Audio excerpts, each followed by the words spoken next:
नमस्कार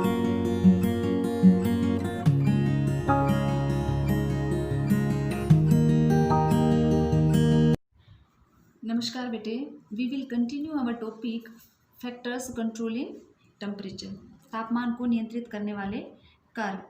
ठीक है, और हमने प्रीवियस लेक्चर के अंदर किया था कि कौन कौन से फैक्टर्स हैं, जिसमें हमने किया था latitude and the second altitude और height above sea level, third किया था distance from the sea, and next one ocean, next आपका जो है वो है ओशन करंट्स। मतलब ये है कि समुद्र इतना गहरा है कि आप अभी तक उससे बाहर नहीं आए हैं, कभी उससे बाहर निकल रहे हैं, कभी उससे दूर जा रहे हैं। ठीक है ना। अब हम बात करेंगे ओशन करंट्स की, समुद्री धाराएं। ठीक है ना। ओशन करंट्स है बेटा वो आपकी कूल भी मतलब कोल्ड भी होती है और वार्म ओशन करंट्स भी होती हैं। समुद्री जो धाराएं हैं वो आपकी ठंडी और गर्म दोनों तरह की होती हैं। इसलिए हमें देखना है कि टेम्परेचर पर इनका क्या इफेक्ट पड़ता है। तो सिंपल सी बात है बेटा, अगर आपकी समुद्री धाराएं ठंडी हैं तो वो जिन ठंडे स्थानों से जो आती हैं वो ओबियसली ठंडी होंगी। तो ठंडे स्थानों से आने वाली जहाँ पर भी जाएंगी, ठीक है ना, ठंडी धाराएं जाने पर वो टेम्परेचर को डिक्रीज करेंगी, तापमान को कम कर देंगी। ऐसे ही आपकी जो ट्रॉपिकल एरियाज़ हैं इनसे जो आपकी स्ट्रीम्स जाती हैं, ओशन करंट्स जाएंगी तो आपकी गर्म होंगी। ट्रॉपिकल एरियाज मतलब भूमध्य रेखा के आसपास, तो गर्म आपकी जो सागरीय जो धाराएं हैं वो जाएंगी, तो वो जहाँ पर भी जाएंगी उस स्थान का तापमान क्या करेंगी बेटा, बढ़ा देंगी। ठीक है ना। वैसे ही जैसे ठंडी हवा चलती है तो तापमान को कम करती है, तो वैसे आपके ओशन करंट्स हैं। ठीक है। अब देखिए हमें एग्जाम्पल लेने हैं कि ऐसे कौन कौन से ओशन करंट्स हैं, ठीक है ना, जो गर्म है या ठंडी है। तो देखिए हम बात कर रहे थे warm currents raise the temperature. तो वार्म करंट्स के अंदर हम यहाँ पर जो ले रहे हैं बेटा वो आपकी है गल्फ स्ट्रीम। जी से याद रखो, जी से गल्फ और जी से गर्म।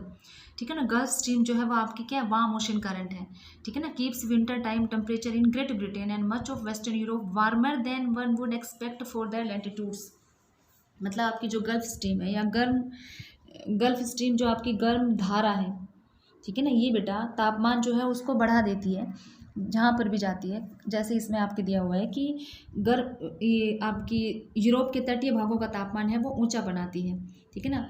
इसके साथ साथ हम देखेंगे कि लगभग उसी अक्षांश पर मतलब उसी सेम लैटिट्यूड पर स्थित लेब्राडोर के तट के साथ लेब्राडोर की ठंडी धारा, लेब्राडोर मतलब कोल्ड ओशन करंट्स जो है, ठीक है ना, ये उस क्षेत्र वर्ष में लगभग 9 मास हिमाच्छादित रहता है, तो उस क्षेत्र से चलती है। इसका मतलब ये जहाँ पर भी जाएगी वहाँ ये टेम्परेचर को डिक्रीज करेगी। ठंडी है ना, तो आपको ऐसे ही लर्न रखना है कि गर्म धाराएं तापमान बढ़ाती हैं, ठंडी धाराएं तापमान कम करती हैं। You can take another example बेटा कि दक्षिण अफ्रीका मतलब साउथ अफ्रीका है, उसका वेस्टर्न कोस्ट, ठीक है ना, उस पर वेनेजुएला की ठंडी धारा बहती है और उसका जो ईस्टर्न या पूर्वी तट है उस पर मोजाम्बिक की गर्म धारा, मतलब एक ठंडी है और एक गर्म है। ठीक है ना। किसकी बात करें हम, साउथर्न अफ्रीका की, दोनों तट पर अलग अलग तरफ। ठीक है ना। अतः इसके पश्चिमी तट पर तापमान है वो कम होगा। पश्चिमी तट है जो सब बेंगुएला या वेनेजुएला की धारा बह रही थी तो वो आपकी कैसी थी, ठंडी थी, तो तापमान कम होगा बेटा। और पूर्वी तट मतलब ईस्टर्न कोस्ट पर आपका तापमान अधिक होगा। क्यों? क्योंकि वहाँ पर मोजाम्बिक आपकी वार्म ओशन करंट है वो बहती है, फ्लो करती है। ठीक है। इसका मतलब it depends on the ocean currents also. Come to the next बेटा, प्रिवेलिंग विंड्स, प्रचलित पवनें, मतलब आसपास वाले एरिया जो उनमें विंड्स हैं वो किस प्रकार की चलती हैं। कुछ परमानेंट भी होती हैं, ये लोकल विंड्स भी होती हैं, और कुछ बेटा देखिए हमें पता है जैसे हमने ओशन करंट किया है ऐसे ही आप बिल्कुल वैसे ही आप ये करिए विंड्स का या पवनों का, कि हॉट विंड्स रेज टेम्परेचर बेटा, and you know well cold winds cause fall in the temperature, कि अगर गर्म हवा चल रही है तो वो जहाँ भी जाएंगे तापमान को बढ़ाएंगी, और अगर ठंडी हवा है बेटा तो वो तापमान को कम करेंगी। ठीक है ना। जैसे आपके यहाँ बारिश नहीं हुई है और फिर भी आपके पास अगर आसपास ठंडी हवा आ रही है और बादल से हो रही है, तो इसका मतलब कहीं आसपास बारिश हुई है, तो वो विंड्स आपके यहाँ पर आई तो उन्होंने आपके यहाँ टेम्परेचर को डिक्रीज़ कर दिया है, कम कर दिया है। ठीक है। तो यहाँ पर किस पर, हवाओं पर। अब यहाँ पर कुछ ऐसी भी है जो परमानेंट है, जैसे इसमें दे रखा सिरोको का, चिनूक का या लू, ये सब क्या हॉट विंड्स हैं जो अलग अलग स्थानों पर चलती है। जैसे लू एग्जाम्पल हो गया इंडिया का। ठीक है ना। और ये गर्म होने के कारण बेटे तापमान क्या करती हैं, बढ़ाती हैं। ठीक है ना। ऐसे ही आपकी मिस्टल जो है ये आपकी कोल्ड विंड्स है। ठीक है ना। ये क्या करती है, टेम्परेचर को डिक्रीज करती है। सिरोको जो आपकी बेटा ये विंड है, सिरोको ये एक हॉट विंड है, ठीक है ना, blowing from Sahara desert towards Italy and raise the temperature there, वहाँ बढ़ाएगी। ऐसे ही आपकी क्या है, चिनूक है, becomes a hot wind when it descends from the slope of Rockies and causes steep rise in the temperature of the great plain of North America. ठीक है ना। Very hot and dry wind known as loo blows over a large part of north India, हमारे यहाँ भी चलते हैं ना उत्तरी मैदान में। तो ये सब क्या है, अलग अलग है, तो जहाँ भी ये है ये तापमान को बढ़ा देती हैं। ऐसे ही अगर हम उल्टा लेते हैं तो contrary to this cold mistral winds of Europe and those blowing from central Asia into China lower the temperature चलिए आगे बढ़ते हैं बेटे। एस्पेक्ट्स ऑफ स्लोप, भूमि का ढाल, ठीक है ना, उसका स्लोप किस प्रकार का है, ये भी हम एक बार पहले कर चुके हैं बेटा कि भूमि का जो ढाल है वो डायरेक्ट फेस करता है सन रेज को, या सन रेज जहाँ वर्टिकल होती है वहाँ पर सूर्यताप ज़्यादा प्राप्त होता है ना, मतलब वो जो ढाल है वो स्लोप जो है वो इंसोलेशन को ज़्यादा रिसीव करता है, तो इसका मतलब वहाँ टेम्परेचर भी ज़्यादा होगा, और जो उससे दूर होगा वहाँ टेम्परेचर कम होगा। Very simple. तो यहाँ भी वही है, slopes more expose to the sun receives more solar radiation than those away from the sun's direct rays, ठीक है ना, किरणों से जो दूर होते हैं या उसके विपरीत तरफ जो होते हैं, ठीक है ना, भूमि के ढाल के, तो वहाँ सूर्यताप है वो कम होगा, सामने वहाँ ज़्यादा होगा, ठीक है। हमने एग्जाम्पल भी किया था, याद करिए, हिमालय और आल्प्स पर्वतों के दक्षिण ढलानों पर तापमान अधिक होता है और उत्तरी ढलानों पर तापमान कम, क्योंकि उसके दक्षिणी ढलान जो है उन पर तापमान अधिक होने का कारण क्या है, क्योंकि वो वर्टिकल या डायरेक्ट रेज है वो फेस करते हैं सन की, ठीक है। तो ये हो गया आपका aspect of slope. Come to the next बेटा, नेचर ऑफ लैंड सरफेस, भूतल का स्वभाव किस प्रकार का है। स्वभाव का मतलब वहाँ का सोइल टेक्सचर है वो क्या है, वो स्नो कवर्ड एरियाज़ है, ठीक है ना, यहाँ पर फॉरेस्ट ज़्यादा है, तो जो एरियाज़ है वो कवर्ड विद स्नो और फॉरेस्ट, ठीक है ना, मतलब बर्फ़ से ढके रहते हैं, वनस्पति से ढके रहते हैं, तो वहाँ पर आपको तापमान है वो कम मिलेगा। पीछे रीज़न है, because they reflect much of the incoming solar radiation, ठीक है ना, सो टेम्परेचर रिमेन्स लो, कि वो बहुत ज़्यादा जो ताप जो है सूर्य से प्राप्त हुआ ताप उसको परावर्तित कर देते हैं। अगर परावर्तित कर देंगे, रेडिएट ज़्यादा कर देंगे, तो इसका मतलब गर्म नहीं हुई ना, हीटअप नहीं हो पाया वो भाग, इसलिए तापमान कम मिलेगा। इसके साथ हम एक और लेते हैं सेकंड, कि वो एरियाज, ठीक है ना, जहाँ पर सैंड या फिर ब्लैक सोइल है, मतलब रेतीली भूमि है या फिर काली मृदा है, ठीक है ना, तो वो अब्सॉर्ब करती हैं सोलर रेडिएशन को। जैसे हम कहते हैं कि सिर को ज़्यादा गर्मी लगती है क्योंकि बाल हमारे काले हैं, ठीक है ना, तो वो हीट को क्या करते हैं, वो जल्दी खींचते हैं, अब्सॉर्ब करते हैं। तो यहाँ भी वही है कि ऐसे ही आपकी ब्लैक सोइल है वो और आपकी सैंड जो है ये अब्सॉर्ब करते हैं सोलर रेडिएशन को, और बेटा अब्सॉर्ब करेंगे तो इसका मतलब टेम्परेचर ज़्यादा होगा ना, which helps in raising the temperature, तापमान बढ़ाने में ये सहायक हो जाएंगे, इसलिए वहाँ तापमान अधिक मिलेगा। जहाँ काली मिट्टी है या रेत है, रेत भी जल्दी गर्म होता है, ठीक है, अब्सॉर्ब करने का। दूसरा, या वहाँ तापमान कम मिलेगा जहाँ पर क्या वनस्पति ज़्यादा है या फिर जहाँ स्नो कवर्ड एरियाज हैं। इट मीन्स बेटा भैंसों को तो बहुत ज़्यादा गर्मी लगती होगी ना, क्यों, क्योंकि काला रंग है, और हम ये कह रहे हैं कि काला रंग है वो हीट को अब्सॉर्ब करता है, तो इसका मतलब बेचारियों को बड़ी गर्मी लगती है। देखिए अब नेक्स्ट पर आइए बेटा, क्लाउड्स एंड रेनफॉल, ठीक है। हम बात करते हैं किसकी, मेघ तथा वर्षा की, कि जिन स्थानों पर क्लाउड्स होते हैं, क्लाउडी मतलब वेदर होता है, या फिर जहाँ बहुत ज़्यादा बारिश होती है, तो जो ऐसे जो एरियाज़ हैं उनके अंदर टेम्परेचर है वो ज़्यादा होना चाहिए या कम होना चाहिए, ठीक है। हमें ऐसा लगता है बारिश होती है तो इसका मतलब वहाँ तापमान कम होता होगा, है ना, सच भी है, बादल हैं तो भी, ठीक है, ये बिल्कुल फैक्ट है कि these areas don't experience high temperature because clouds reflect back to space much of the incoming solar radiation, कि इन स्थानों पर तापमान अधिक नहीं हो पाता जहाँ पर या तो बादल होते हैं, मेघ छाए होते हैं बेटा, या फिर वर्षा होती है। क्यों, क्योंकि ये मेघ सूर्य की किरणों का परावर्तन कर देते हैं। आप एग्जाम्पल भी ले सकते हैं, जैसे आपके इक्वेटोरियल जो रीजन है उसमें सूर्य की किरणें वर्टिकल पड़ती हैं, इसका मतलब बहुत ज़्यादा इंसोलेशन होना चाहिए ना, गर्मी होनी चाहिए, ठीक है। इतना होने के बावजूद भी वहाँ पर इतना अधिक तापमान नहीं होता जितना, हम ये नहीं कह रहे कि ज़्यादा होता ही नहीं, होता है, मतलब हम कंपेयर करते तो है, पर उससे भी ज़्यादा बेटा कहाँ होगा, आपके जहाँ पर क्लाउड नहीं है और आपके जो ड्राई डेजर्ट्स हैं, ठीक है, मतलब आपके शुष्क जो मरुस्थल है ना वहाँ पर ज़्यादा होगा। आप यूँ कह सकते हो कि equatorial region with overcast sky experience lower temperature than the cloudless desert areas in the tropics, ठीक है। मरुस्थलीय भाग जो है मेघ रहित उष्ण मरुस्थलीय है, यहाँ पर ट्रॉपिकल डेजर्ट की बात करें वहाँ पर ज़्यादा मिलेगा बजाय किसके, इक्वेटोरियल रीजन के, जहाँ बादल होते हैं और जहाँ पर बारिश होती है। तो बेटे ये सारे आपके क्या थे, फैक्टर्स थे, ठीक है ना, जो ये निर्धारित करते हैं या फिर कंट्रोल या नियंत्रित करते हैं या ये बताते हैं कि कहाँ तापमान ज़्यादा कहाँ तापमान कम और उसके पीछे क्या रीज़न है, ठीक है। तो हमारा ये टॉपिक कंप्लीट हो गया है। Students move to the next topic, distribution of temperature, तापमान का वितरण। और इसको करने के लिए बेटा हम इसे 2 पार्ट्स में करेंगे। First horizontal distribution of temperature and the second vertical distribution of temperature. तापमान का क्षैतिज वितरण मतलब हॉरिजेंटल, और वर्टिकल हो जाएगा तापमान का ऊर्ध्वाधर वितरण। तो हॉरिजेंटल डिस्ट्रीब्यूशन जो है वो आपका क्या है, देखिए कि इसका मतलब यहाँ है the distribution of temperature across latitudes, अक्षांशों पर हम लेते हैं, ठीक है ना। क्षैतिज वितरण का मतलब अक्षांश से वितरण से है कि अक्षांशों के साथ, तो इसे दिखाने के लिए दर्शाने के लिए वर्ल्ड मैप पर हम क्या लेते हैं, यहाँ पर आइसोथर्म्स, ठीक है, हम समताप रेखाएं हैं वो खींचते हैं with the help of isotherms. Isotherms जो बेटा ये 2 वर्ड से मिलकर बना है। आइसोस का मतलब equal and therms temperature. It means imaginary line joining places having equal temperature, मतलब समान तापमान वाले स्थानों को मिलाने वाली रेखाएं, उन्हें हम समताप समान ताप, ठीक है ना, इसलिए समताप रेखाएं कहते हैं। ऐसी काल्पनिक रेखाएं जो वो आपकी आइसोथर्म्स या समताप रेखाएं कहलाती है। ठीक है, अब देखिए आइसोथर्म्स जो है बेटा run almost parallel to latitudes, ये लगभग अक्षांशों के समानांतर होती हैं नॉर्दर्न हेमिस्फेयर और साउदर्न हेमिस्फेयर के अंदर भी, मतलब उत्तरी और दक्षिणी दोनों गोलार्धों के अंदर। ठीक है ना, temperature above the oceans and land masses varies even on the same latitude, मतलब एक ही अक्षांश के ऊपर, ठीक है ना, अक्षांश एक है, आप जो भी ले रहे कि आपका 20 डिग्री नॉर्थ या 20 डिग्री साउथ, ठीक है ना, या 10 डिग्री नॉर्थ या 10 डिग्री साउथ, जो भी है, तो एक ही 10 डिग्री नॉर्थ जो आप पूरा ले रहे हैं उसके ऊपर आपके ओशंस या आपके जो लैंड मास है उन दोनों पर टेम्परेचर अलग अलग होता है। ठीक है ना, therefore isotherms bend slightly while crossing from land masses to oceans.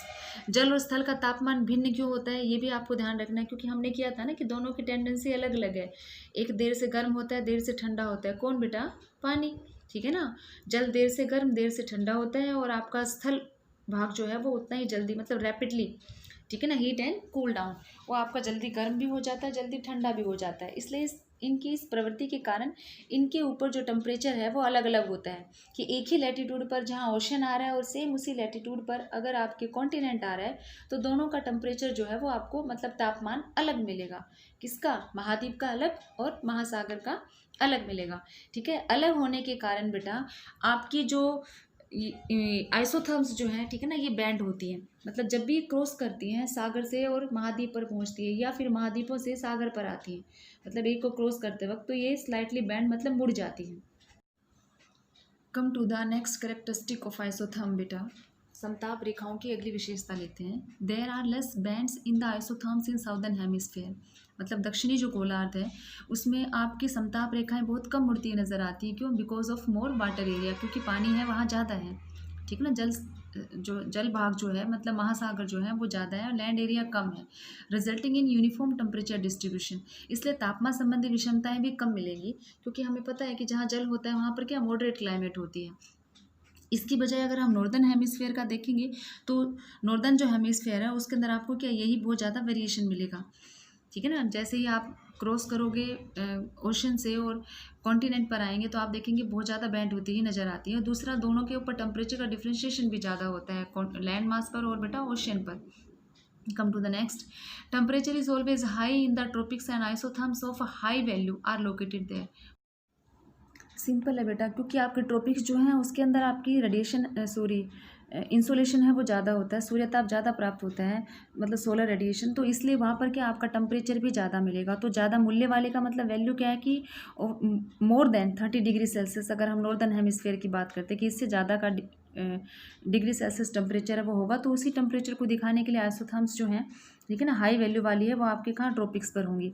और कॉन्ट्रेरी अगर हम करते हैं कि very low temperature is experienced bye polar areas, ठीक है ना, पोलर एरियाज या ध्रुवीय जो क्षेत्र हैं उनके अंदर आपको क्या लो टेम्परेचर मिलेगा। सो बेटा आइसोथर्म्स जो होंगी वो भी कौन सी होंगी? लो वैल्यूज, ठीक है ना, are found in these areas. Okay, come to the next, close spacing of isotherms indicates a rapid change. Spacing का मतलब जो हम जो रेखाएं खींच रहे हैं, समताप रेखाएं आइसोथर्म्स, उनके बीच का स्पेस का मतलब वो एक दूसरे के कितनी पास है या फिर वो एक दूसरे से कितनी दूर है। तो यहाँ पर स्पेसिंग है, उससे पहले एक चीज़ देखो कि आइसोथर्म्स के बीच का जो डिस्टेंस है, डिस्टेंस बिटवीन आइसोथर्म्स, वो इंडिकेट करता है बेटा, indicates the rate of change of temperature. तापमान जो है उसकी प्रवणता, या फिर आप ये कह लीजिए कि उनके तापमान के बदलने की दर, ताप प्रवणता जिसे हम कह रहे हैं, वो तापमान के बदलने की दर का अनुमान लगाया जाता है उन रेखाओं के बीच की दूरी को। यदि रेखाएं एक दूसरे के निकट मतलब पास होती, क्लोज टू ईच अदर, तो उनके बीच में ताप प्रवणता है वो अधिक, मतलब ताप के बदलने की दर भी वो अधिक होगी। और अगर वो समताप रेखाएं या आइसोथर्म्स जो हैं वो एक दूसरे से दूर होती हैं तो उनकी ताप प्रवणता मतलब बदलने की दर जो है वो आपकी कम हो जाती है। अब देखिए हम इसको मैप में देखते हैं with the help of figure. ध्यान एकाग्रचित करिए बेटा। अब हम इस फिगर के थ्रू समझने की कोशिश करते हैं। Try to understand the isotherms with the help of this figure. Okay, देखिए आइसोथर्म्स में हमने फर्स्ट पॉइंट लिया था बेटा कि they run almost parallel to latitudes because same amount of insolation is received and same temperature is experienced by almost all points located on a particular latitude बेटा। So देखिए अब इसमें जो आपकी रेखाएं खींची गई हैं बेटा, ये सब क्या आपके आइसोथर्म्स हैं, ठीक है ना, इक्वेटर के ऊपर भी और इक्वेटर के नीचे भी। तो लगभग लगभग ये आपके क्या हैं, मतलब सभी नहीं है पर लगभग उनके पैरेलल हैं, इसी दिशा में या हॉरिजॉन्टल जैसे कि आपके लैटिट्यूड्स हैं। फिर हमने किया था बेटा नेक्स्ट कि due to differential heating and land of land and water temperature above the ocean and land masses varies even on the same latitude, है ना, अलग अलग होता है, इसीलिए आइसोथर्म्स जो है वो क्या मुड़ जाती हैं slightly, bend slightly while crossing from land masses to ocean and vice versa. तो अब देखिए इसके अंदर आपकी जैसे ही आपकी जो आइसोथर्म्स है वो आपकी कॉन्टिनेंट पर आती है, तो कॉन्टिनेंट पर आते ही बेटा वो बैंड हो रही है, ठीक है, और उसके बाद ओशन से फिर कॉन्टिनेंट पर आ रही है तो फिर बैंड हो रही है, या फिर यूँ कह लो कि आपके कॉन्टिनेंट से नीचे ओशन पर आ रही है तो भी वो बैंड हो रही है, मतलब मुड़ रही है, ठीक है। इसलिए क्योंकि दोनों का टेम्परेचर वो अलग है, लैटिट्यूड एक ही 20 डिग्री सेल्सियस हम जो ले रहे हैं या 10 डिग्री सेल्सियस जो भी ले रहे हो, पर उसके ऊपर देखो 20 डिग्री सेल्सियस पर भी आपकी ये जो वेरिएशन दिखा रहा है वो किस चीज़ को, कि ये लैंड में कॉन्टिनेंट जो है उस पर आपकी किस तरह से बैंड हो रही है और आपका ओशन जो उस पर किस तरह से बैंड हो रही है, सेम नहीं चल रही है, मतलब भाग अलग अलग हो गए हैं, ठीक है। ऐसे ही हमने नेक्स्ट किया था बेटा कि आपका कि there are less bends in the isotherms, कहाँ पर बेटा आपकी साउदर्न हेमिस्फेयर के अंदर, किसके कारण, because more water area in the southern hemisphere. अब देखिए इक्वेटर से नीचे आ जाइए 0 डिग्री से, और नीचे आपका जो लाइन ये जो आइसोथर्म्स आपकी जो ड्रॉ की गई हैं देखो इनमें इतना बैंड नहीं है जितना कि नॉर्दर्न हेमिस्फेयर में। नॉर्दर्न हेमिस्फेयर में देखो जिग जैग है, साउदर्न हेमिस्फेयर जो है आपका दक्षिणी गोलार्ध इसमें इतना नहीं, इसमें लगभग लगभग सीधी सी है। क्यों, क्योंकि हम देख रहे हैं कि यहाँ पानी ज़्यादा है, ठीक है ना, आपके साउदर्न हेमिस्फेयर के अंदर बहुत कम आपके कॉन्टिनेंटल या लैंड मास पार्ट है, और ऊपर वाले एरिया के अंदर अगर हम देखते तो आपके क्या लैंड मास है वो ज़्यादा है, मतलब स्थल भाग ज़्यादा है उत्तरी गोलार्ध में बेटा, और दक्षिणी गोलार्ध में जल भाग ज़्यादा है, इसलिए ज़्यादा वेरिएशन नहीं आता। क्यों, क्योंकि तापमान में अंतर नहीं आता जहाँ जल भाग होता है, किया था ना हमने, बहुत देर से गर्म होता है बेटा और देर से ही ठंडा होता है, ठीक है। नेक्स्ट फीचर देखिए हमने जो ली थी कि temperature is always high in the tropics, ठीक है ना, and isotherms of high values are located there. अब देखिए ट्रॉपिक्स में हम ले रहे हैं आपका 0 डिग्री टू ऊपर आ जाइए आपका 20 डिग्री सेल्सियस जहाँ टेम्परेचर देगा तो 30 तक वहाँ और नीचे भी, इसके बीच में आप देखोगे तो देखो इसमें आपकी हाई वैल्यूज़ वाली, मतलब नॉर्दर्न हेमिस्फेयर में देखोगे तो बेटा ऐसे भी एरियाज है जिनमें more than 30 degree Celsius temperature है ना।